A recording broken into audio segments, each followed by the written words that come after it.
cottage. Hope you are all doing well. Today is March 2nd and it is very warm. So winter, we're in our fall, spring possibly, but winter may be gone for good here in Northwest Arkansas. I'm sitting out on the back porch, listening to the birds, watching the squirrels, and thinking about what kind of things are going through their minds right now. Certainly not the same kind of things that are going through my mind, right? Such as the state of our world right now and all of the conflict and crazy that we are involved in. I'm thinking about these birds and these squirrels and how they're really just doing the stuff that needs to be done for the next step of their lives, right? Their creator has given them some instructions and they're just doing them, and they're not really worried about much else because their creator has them in his hand, right? On that note, today I want to talk to you guys about preparation. Lately, I've had some requests to make more regular content on this channel, guys, and I do want to. I do, but I also don't want to just put stuff out there for clicks.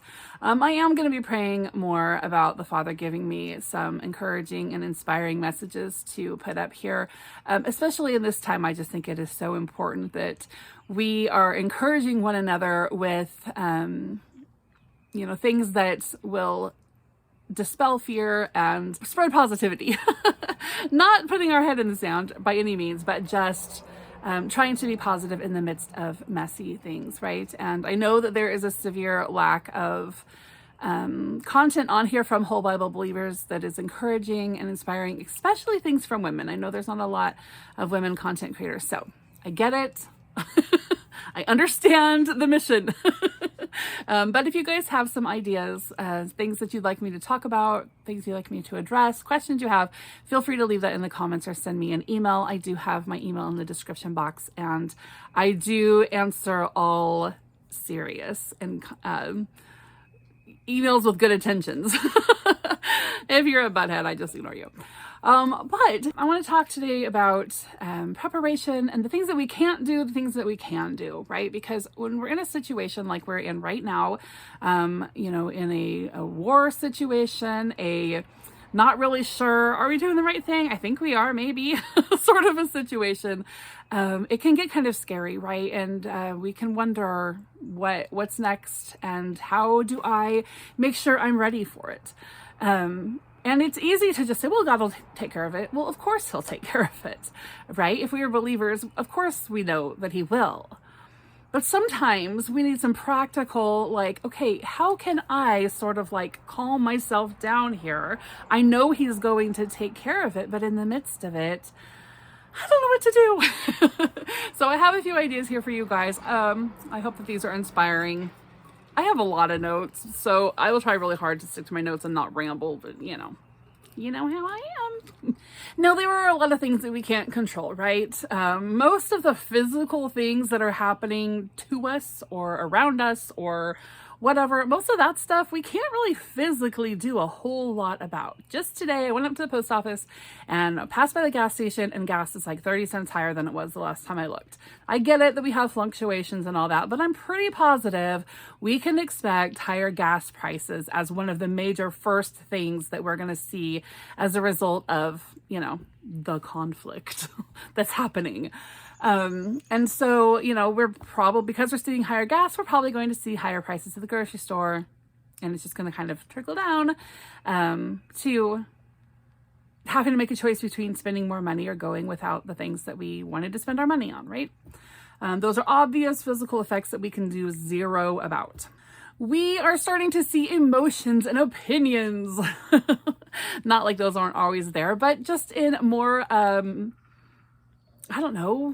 passionate expressions of emotions and opinions on what is going on right now in the Middle East and in the wider parts of the world. There's a lot of different perspectives and nuanced perspectives, and people are sharing what they think, and people are getting fired up, and there's not a lot we can do about that. We can only do something about how it affects us. If this conflict goes on for very long, we can start to see violence in our own communities, right? Depending on where you live, you might live in a pretty chill community. I live in a pretty chill community. This community is 80% retired and elderly people. So there's not a lot going on here, especially past about 6 p.m. But we're going to start seeing that kind of stuff if this goes on for a while.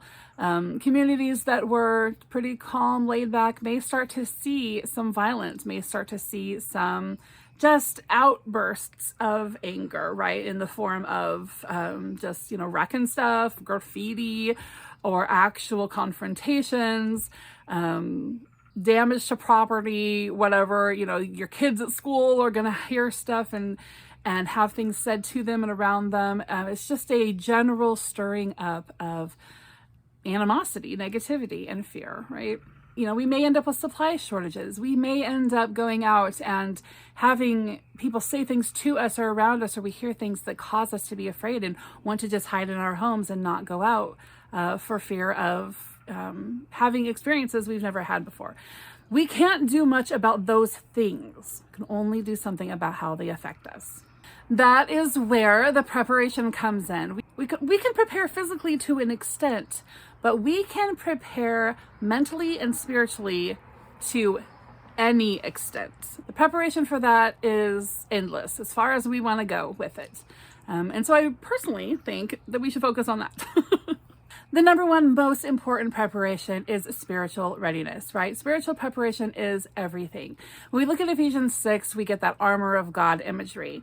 And some people say that it's the outfit of a Roman soldier, and some people say it's an outfit of a Hebrew priest. And no matter what it's actually comparing to, we get the gist. We get the understanding that God has given us some resources and some tools, some attitudes, some personality characteristics and traits and all that stuff that we can put on to help us walk through our life in a way that honors Him and in a way that helps us to understand how He is providing and protecting us. Ephesians 6 is good. If you haven't read it in a while, go back and read that about the armor of God. We need to be much less concerned with all of the lies. I gotta uncover all the lies and all the untruths. No, we need to focus on the truths, right? Because when we know the truth and we have a good understanding of who God is, how He works in our lives, what His word says, what it actually means, when we understand those truths, then all the other lies are going to be obvious to us. The more we really zone in on our spiritual life and our closeness to the Father and listen for His voice, the more He's going to be able to speak to us individually and show us individually the ways that He wants us to go, right? The way I'm going to go may be different than the way so-and-so is going to go. For me, some of the things the Father has talked to me about is actually having resources prepared in my home, building up, not necessarily stockpiles, although you should see all the wheat in my basement, but just having a good extra supply of things, at least for starters. Because I live miles from the grocery store over several hills and it would be quite the journey for me to walk down and get groceries if for some reason there was a gas shortage and my car wouldn't work anymore, right? It's not like we just take a wagon a half a mile. It's a long way over some really high ups and some really low downs. So having my home prepared and stocked full of supplies in case there are shortages or there's maybe rationing on the gas or for whatever reason I can't get out of my home. That is something the Father has talked to me about, because it's not just a matter of me going and looking for, edible plants in the backyard. I've got 8 people in my home right now, so I need to be stocked up with that stuff, right? But what He's saying to me may not be what He's saying to, my retired mother who lives a half a mile walking distance from the grocery store and only has to fend for herself, right? The Father's going to have different instructions for her because she lives by herself and most of what she needs is accessible on foot. Listening to others can be really helpful, yes, but how much more precisely prepared could I be if I was listening to the Father and His specific instructions for me, right? I once laughed at a woman because she said that the Father told her what to wear every morning. She got up in the morning and asked Him what to wear. She put it on, she'd look in the mirror, she'd be like, God, are you okay with this? And I just kind of laughed because I thought that was ridiculous. But really, how great that she's at that level of relationship that she even asks Him what to wear. She has Him involved in every decision she makes. That is actually commendable. When it comes to the spiritual things, the emotional things, and mental things, the things that mess with our minds and kind of paralyze us in a place of fear and just uncertainty and so many questions, we really need to ask God for revelation. He's not going to hold back on helping us to understand him better, right? He's going to teach us stuff in his timing, but he's never going to say, nope, I got nothing for you today, sorry. The more we ask and commit, the more he's going to show us things. And that's going to help to build our faith. It's going to help us to understand what is true, recognize what is not true. It's going to help us have something to hold on to that is stable and solid when we're feeling afraid and when we're feeling like we don't know what to do right now. But we have to commit to putting aside what we have heard from books, from sermons, from our grandma, from the pastor, from, our friend, whatever. We got to put aside those teachings that we have learned and be willing to just have a clean slate. Not even relying on our old interpretations that we came up with on our own. Say, God, I want a clean slate. Would you please show me what you want me to know? What you want me to understand? What do you mean by this piece of scripture, right? It doesn't mean that all these other teachings and things that we've learned over the years are bad. It means that we need to be refined daily. We need to have our minds renewed daily. We want to make sure we are hearing him and understanding what is true from his perspective, without relying on the things that we've heard other people teach us about him, right? Spiritual preparedness for a time like this involves shutting out a lot of voices and just tuning in to be refined by the one voice that can actually help you in the situations that you're in, that we are in and that we may be coming into. We are all guilty of a lazy walk from time to time, but if you've never asked God to clear your mind of all preconceived ideas and just fill you with how he wants things interpreted in your life, and how he wants you to understand, I'd highly suggest that you do that. Because this is the key to being spiritually ready. We have to know his voice. Knowing him and his word, especially things found in the Old Testament, that boring part that nobody thinks applies anymore. There are so many instructions as well as prophecies there that he has given us to help us not be afraid during this time. We can avoid being blindsided by attitudes or actions or events or the way people are doing things or the way the world's going. We won't be blindsided when we understand how God works. We learn that by reading his instructions found in the first 5 books of the Bible and understanding what he has already warned us about, what he's already let us know about. And we learn that by reading prophecy, lots of Old Testament prophecy, as well as the book of Revelation, and even some places within the gospel. Yeshua gives us a good picture of what to look for, right? He wouldn't have given us that stuff if he didn't want us to study it and understand it. We've got to do it from his perspective and not just, YouTube it real fast to make it easier. That is lazy faith, guys, and God is not going to continue to build our understanding if we're going to practice lazy faith. Okay, the next thing besides just that spiritual preparation of making sure that we can recognize truth is fixing our minds on what is good, right? That's Philippians 4:8, all those things, whatever's pure and good and lovely and worthy of praise and all that stuff is the stuff we're supposed to think about. Now, walking that out does not mean that we stick our head in the sand and completely ignore everything that's happening around us. Although we can do that for a portion of each day, I would even suggest. We can do that sometimes, but every now and then we gotta get our head out and pay attention to what's going on, right? We can't completely live in a bubble as much as we might really love to. But it means that when the negative and the scary and the worrisome thoughts enter our minds, we make our best effort to replace them with truth. The things that make us feel safe and secure in the protection and provision of our God.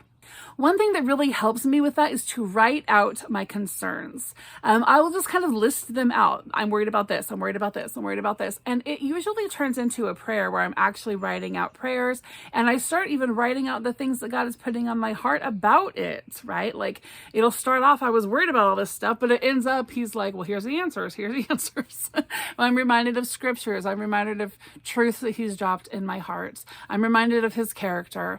And so I think a practical way to sort of fix my mind on these things is to write out the things that are bugging me it gets it out of my mind, right? It's like a brain drain, right? So it gets it out of my mind and onto that paper, and then therefore I don't have to really concern myself with it as much. Of course, you're still going to worry now and then about things, but if you can get it out, it's a physical way of laying it at his feet, right? I actually have a paper that I wrote out a few weeks ago, and I just keep it because it's really, I've been helpful to look back on, but it's basically the list of things I can control. And it's, here's what I can control today, do. Here's what I cannot control today, do. And so it really helped me to sort of put things into perspective. And then it helped me to sort of hand over that whole list of things I can't control to him and focus on the things I can control. And even the things that I am being, commanded to control. I am supposed to make sure my house is a comfort, a sanctuary for my family, that it is stocked up with all the things that we need for survival, and that the atmosphere in my home is of peace and focused on the Father and focused on treating one another well, right? And so that is something that I do need to control. And if that is out of control and I've got myself, worried about whether or not our president is making good decisions, I've got my priorities messed up. I can't do anything about that, but I do need to get my house under control, right? So for most of us, like almost every single person ever created, our responsibility is right here, right? In this little thing that is our little place, our little part of the village, our little piece of earth, if you've read The Secret Garden. And that is what we are to cultivate, right? So just kind of getting those priorities in order helps a lot. And I do that by writing things out or by talking things out like this. So you could even make yourself a video and then, delete it or save it for posterity or whatever. You put up scripture around your home. I've heard that a lot. You guys have probably heard that, but it really does help, right? It really does help to be standing there doing the dishes and reading and memorizing these scriptures that are encouraging and inspiring, and that I can go back to when things are really tough and I don't know what to do. I'm reminded of the scripture because I stood there learning it while I was washing the dishes every single day. If you have young children, be careful about how much you talk about this stuff in their presence. But if they have questions, be honest at the level that they are at. Remind them of the hope of God's deliverance, but remind them that these things do have to happen. Yeshua prophesied these things. The kids and I just read this in Matthew the other day about some of the things that he said was going to happen. But he also said in there, don't worry, because I will fill your mouth when they ask you questions. Don't worry, because there is hope. Don't worry, because there is, a bridegroom coming for you. But he did tell us what to expect. And so, that kind of message to our children is reassuring, but it does sound contradictory when they're also hearing us worried and scared because they can't make the separation, right? They don't see that mom is scared, but she still has faith. Mom is talking about this worrisome thing, yet she's not actually worried about it. Kids don't always make that jump, right? And so sometimes we just have to be really careful about what they hear us say. But depending on, how you see the current situation, you could talk about how this particular season of these things happening and what's happening and where really, correlates with the story of Esther and the story of Purim. Maybe a story that they're familiar with, and then they might think it's kind of neat that God is a cyclical sort of God, and he, what he has done before, he will do again, right? And sometimes we see that in actual, real, interesting correlative ways. You could talk about, if you want to do some physical preparations and you want to get your kids on it, you could talk about Noah and how he heard from God that there was going to be some crazy stuff happening in the future. And so God gave him God gave him instructions for preparation. And so he did that. And he was really faithful to do that. On the flip side, if you don't feel led to make any preparations and you're just kind of winging it and seeing what God says, you could talk about Moses, because that's exactly what he did, right? He just kind of followed God day and night. He took stuff a day at a time and waited for God's instructions. And neither one of those scenarios was wrong. Neither one was better than the other. Talk a little bit more of that in a minute. If you have teens or young adults in your home,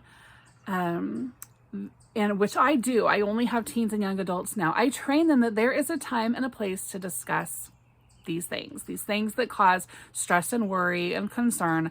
Yeah, we need to talk about them. And I am always available. If they want to talk about it, yes, I will talk to you for hours, whatever you want to talk about.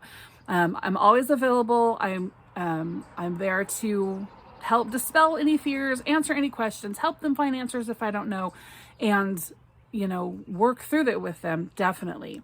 But there's a time and place. So I'm a good one. Your dad is a good one. Your little sister is not a good one. We have a lot of people in our home, and not everyone wants to hear about this, right? Not everyone can handle the anxiety that comes with the situations that are scary in our world, right? So we are training the kids to make sure that everyone within earshot is okay with this discussion. And if they're not, then you need to take your discussion somewhere else, right? And it helps, and then, create that environment and make sure that you are consistent with it, because then the kids who aren't okay with it feel safe and confident to say, hey, can you guys, go somewhere else or whatever. I found that handling that, our family has walked through some really yucky situations, as well as just our world has walked through some yucky situations. And I have found that over the years, it really helps to keep our home peaceful and calm, and keep the people in it peaceful and calm, because they can feel safe sitting in their living room without having to hear about things they don't want to hear about, right? Because everyone's required to take it somewhere else if needed.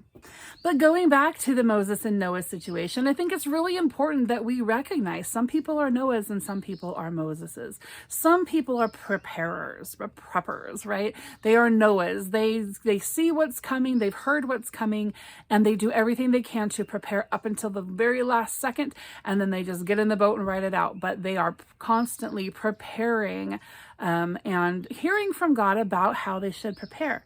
However, some people are Moseses. God did not give Moses the whole plan at once, right? He told him little things, little by little, day at a time, in stages. Why? Who knows? Maybe that was all Moses could handle, or maybe that's just what God was doing to teach him about trust, right? One isn't worse than the other. And I feel like God really showed me that concept several years ago, because I am much more of a Noah. I am just like, we've got to prepare everything constantly. What's the next thing I can do? What's the next preparation I can make? How can I further be ready for whatever, right? And it was causing a lot of just fighting between, it was just causing a lot of disagreements between my husband and I, because he's a Moses. He has had faith in God since the day he was born, the first level of understanding he had. He just has faith that God's going to take care of him. And so he just lives his life a day at a time. However God directs that day, that's what he does. And if he feels like God's telling him to do something, he'll do it. And otherwise he won't. And he's just waiting it out and waiting on God and waiting as for the Father's leading. And I had to learn that that is respectable. I had to learn that that is okay. That is a just fine way to be. And it's not any better or worse than the way that I was, right? And so I would encourage you, whether you have, someone else in your life you're sort of walking out life with, or even if you're just on your own, whether you are a Noah or a Moses, as long as the Father has led you to be that one or the other, it's fine. It's totally fine. And us recognizing that takes away a really big hurdle of hearing his voice, right? If we are watching prepping channels left and right, yet we don't feel like we know how to prepare, or that we should prepare, or it's uncomfortable to us, or we feel like it's not how God's leading, then you don't need to sit around with a pile of guilt, right? Thinking that, why can't I just get this together? Maybe it's because God just wants you to rely on him day at a time and see what kind of miracles he brings your way. So I just kind of wanted to throw that out there. All right, another thing that we can do to be prepared is to set boundaries. Something that I've learned just recently is that having boundaries for myself, as well as having boundaries about how I allow other people to affect my life, really comes down to self-control.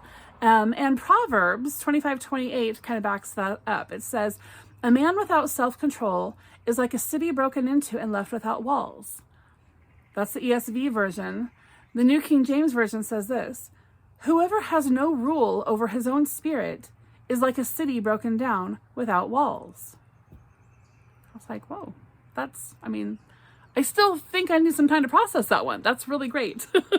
Boundaries and self-control go hand in hand. Setting boundaries for yourself, as well as requiring others to relate to you within those boundaries, if they want access to you, that is a key part of working through any hard situation. So in this case, if you know that you want to know what is going on, but it makes you really stressed out, really scared to watch the news or, to think about this kind of stuff, maybe think about how much do you really need to know? For me, I live in a forest, okay? This is where I live. Can you guys see that? I don't know if the glare is not allowing you to see this, but right now, in every direction that I'm looking, all I see is trees and hills, sometimes deer. I am in town and I am in a neighborhood, but the way it sounds right now,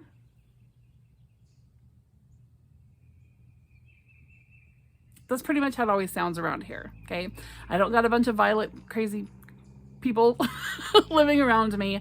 I don't have a lot of traffic. I don't have a lot of noise. I don't have a lot of scary stuff. I actually have a lot of peace. When I look back on, all of the years of all of the fear and crazy concerning, the COVID crisis and all this stuff, there are some serious things that happened, some horrible things that happened.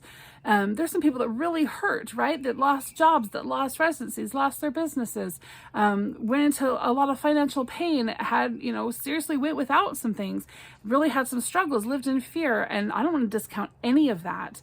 But what I do know for myself is that our family did nothing but thrive. Why? Just because that's where the Father put us. Not because we did anything fantastic. Just because that's just where we're at that time, right? Who knows what it will be like in this current crisis, if it turns into a crisis, right?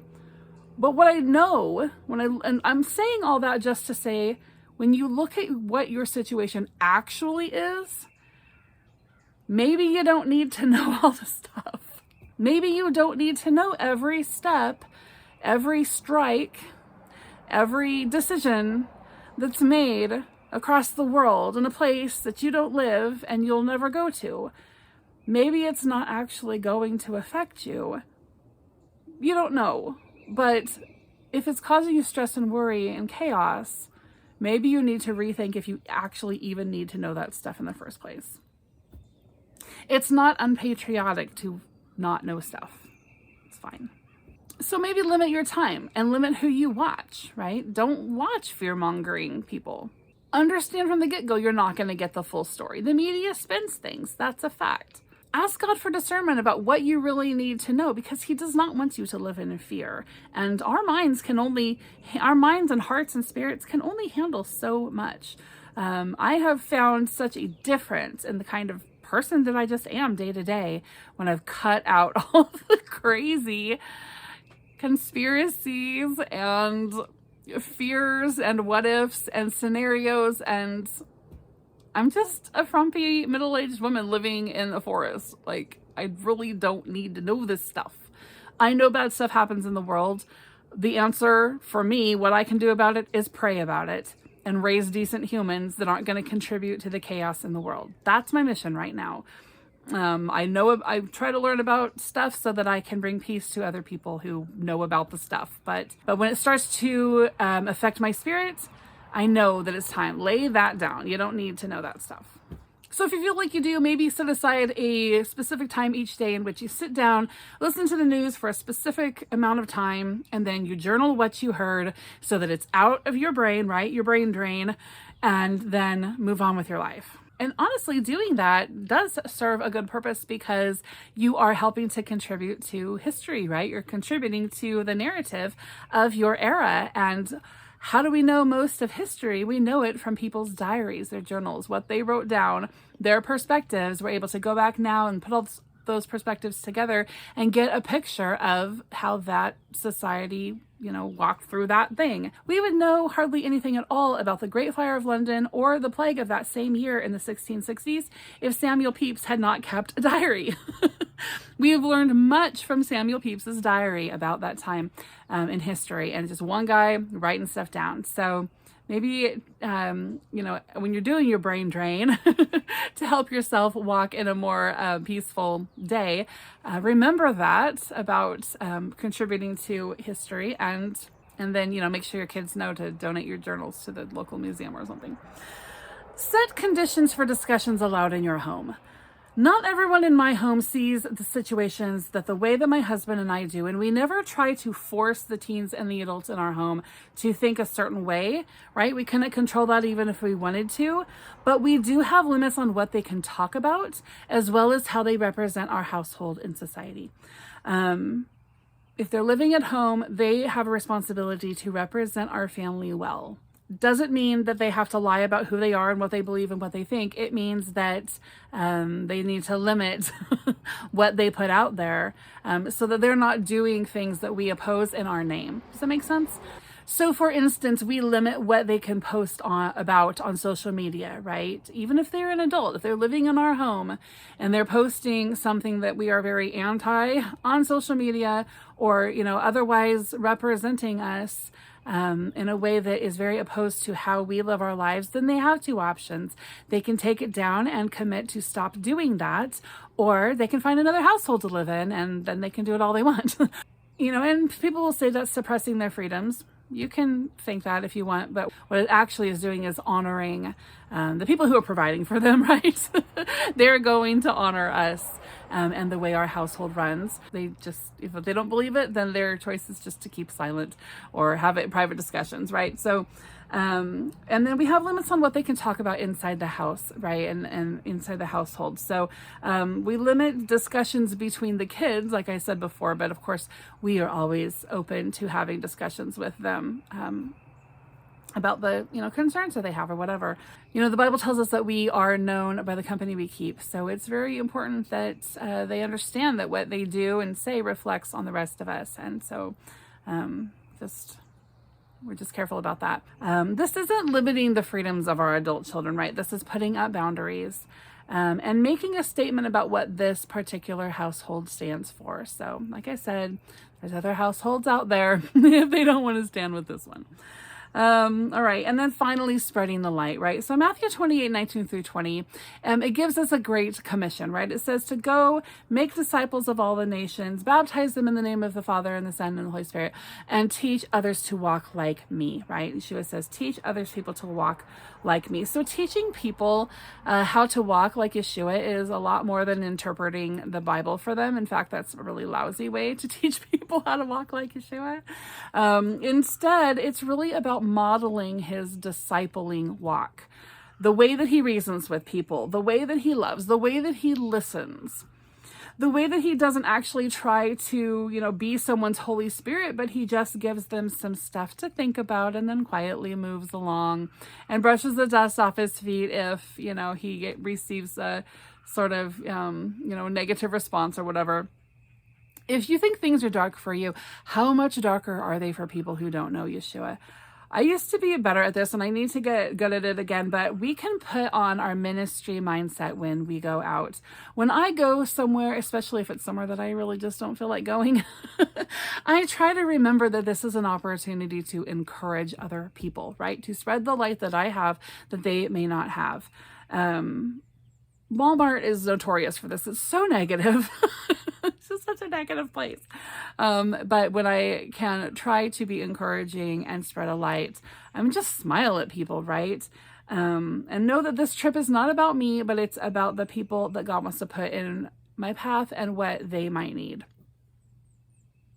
I try to keep that mindset whenever I am going public, right? So on social media, I don't just get on there and be like, these are all the things that suck today. Like, I've got a small circle of people to discuss that with if needed. And ultimately it can go to the Father. It doesn't need to go to my social media feed and, just puke on everybody, right? We're spreading light. We're teaching people how to walk like Yeshua. He didn't go out spreading all of his personal problems to whoever would listen. When he was out in public, it was about other people, right? And so we really need to adopt that and find the time and place to discuss or, woefully express our own issues. I want people to read or hear something that I have put out there and be inspired to draw closer to God or to start a relationship with Him for the first time. I try to think about responses that are going to put out fires instead of fanning flames. And I know that that isn't always the case, and that actually isn't always what Yeshua did, right? A lot of times the flame fanning that he did was for people who should have known better. They should have known their scriptures. They should have been studying. They claimed to be strong, spiritually healthy, mature believers, yet they were not walking in God's actual ways, right? Those are the people that he kind of got inflamed at. But a lot of times, just politely refusing to engage is the best answer and response. And I think that we see that when he does brush the dirt off his feet and keep walking. Spreading light is sometimes just not spreading negativity, right? In times like these, people are looking for something, someone to tell them what to do, right? Someone to kind of fix the problem for them. They want hope, but they don't want to find it in God, right? Anything but that. Many of these people are ones who have a background in religion of some kind. They've been hurt or disillusioned, or they're just plain rebellious. But they often have had a seed planted at some point, right? So how we treat people can literally make or break whether or not they actually do go to God when things are tough. People don't usually leave God because of Him. They usually leave God because of us. So if we can remember that whenever we leave our homes, we are entering a mission field, that can help us to sort of put on that ministry mindset hat, right? And be an encouragement publicly, and leave our own personal yuck for the private situations within the small circle that we establish for ourselves, or just us and the Father, right? And letting Him work through us to comfort us and teach us the stuff we need to know, without having to have sort of the affirmations and attention of, anybody on social media who happens to come across our post. Guys, I hope that this was encouraging and inspiring. I hope that this gave you a couple of ideas for the preparedness that you are actually able to do in this time, and the stuff that we really can't control, right? There's a lot we can't control, but we can control ourselves in the relationship with the Father. So I hope that this encouraged you to do that. Again, if you guys have any content that you would like me to address, something you want me to talk about, questions you might have, leave in the comments section or send me an email. Hope everybody's doing well. I will see you soon. Have a great day, guys. Bye-bye.